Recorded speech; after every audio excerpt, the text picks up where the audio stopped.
Alright, today's exercises are going to focus on the front side of your body and then the back side of your body.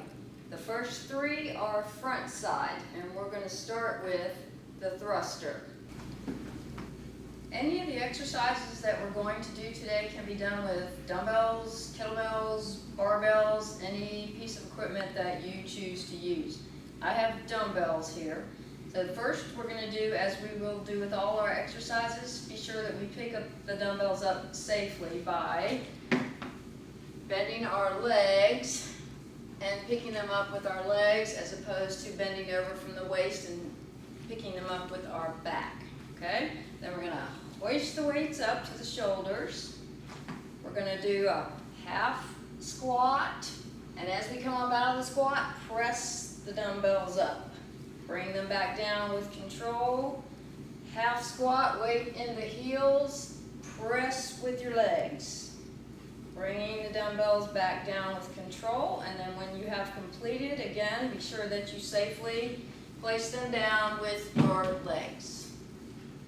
The next front side exercise is the dumbbell chest press on an exercise ball. And again, these can be done with kettlebells or barbells if you prefer.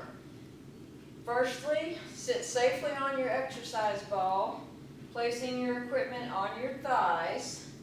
As you walk your feet out, taking your dumbbells with you, walk out until you have your head, neck, and shoulders safely on the ball. And your core is braced, and your bridge, that would be your hip area, is up. We'll take your dumbbells out wide, making sure the dumbbell stays over your elbow, and then we're going to press straight up and come straight back down. Think of a pyramid, so the bottom of the move is the base of the pyramid, and you go slightly toward one another with your dumbbells as you go up. And control back down. And keep a check on your bridge to make sure that you have no sagging in your bridge. When you finish your exercise, bring the dumbbells down, rest them against your body, and walk your feet back up to sitting. Next front side exercise is just your basic front squat. You hold your piece of equipment right next to your collarbone and trying to keep it close to your body as you squat with your weight in your heels to wherever it is available to you. Some people can only squat to here, others can go all the way down below.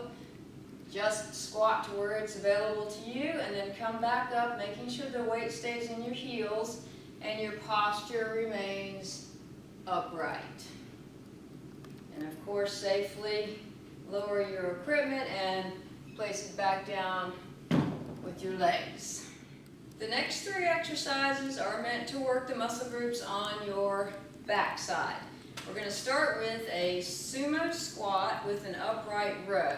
So we will get a little bit of inner thigh, but we're going to work the upper back with our weight. Okay, so we'll begin by picking up our piece of equipment with our legs, holding a close grip, whether it's a barbell or a kettlebell, doesn't matter. You want your grip to be held close. Wide stance, toes pointed out, squat, keeping the posture, and then as you come up out of the squat, pull the dumbbell up underneath your chin with your elbows above the weight. Lower down with control. Squat, pull up under the chin. Careful not to hit yourself in the chin. Lower the weight with control and then safely place it on the floor. The next exercise for your backside is called a bent over row, and it's to work your mid-back. It also works your core a little bit because you have to keep yourself in position throughout the move. Position your feet about shoulder width apart, holding your dumbbells at the side. Slightly bend the knees, stick your rear end out, and go over into a bent position, making sure that your back is flat. it's a good idea to position yourself in front of a mirror so you can take a check on it. After you have gotten in position, pull both dumbbells up close to the body, squeeze your shoulder blades together, and then release them with control. Elbows in tight, squeeze the shoulder blades, release the weights with control. And again, set them safely on the ground. The final exercise for your backside is called the ball leg curl.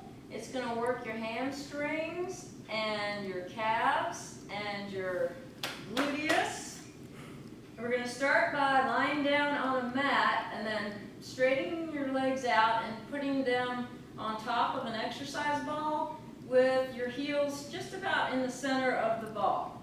Then go ahead and lie yourself down, place your arms on the floor, lift your hips up, make sure you're balanced, and then using your heels, digging into the ball, curl your legs into your rear end, keeping the hips up throughout the move.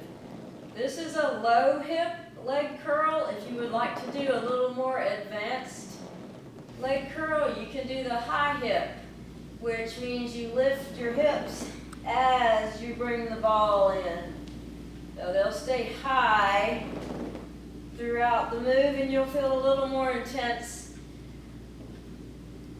intensity in your hamstrings. Keeping in mind that the larger muscle groups, the chest, the back, and the legs are going to burn more calories than the smaller muscle groups. If you only have a little bit of time, it's a good idea to come in and work the larger muscle groups. And now that you know how to do both sides of your body correctly, come on in and give it a try for yourself.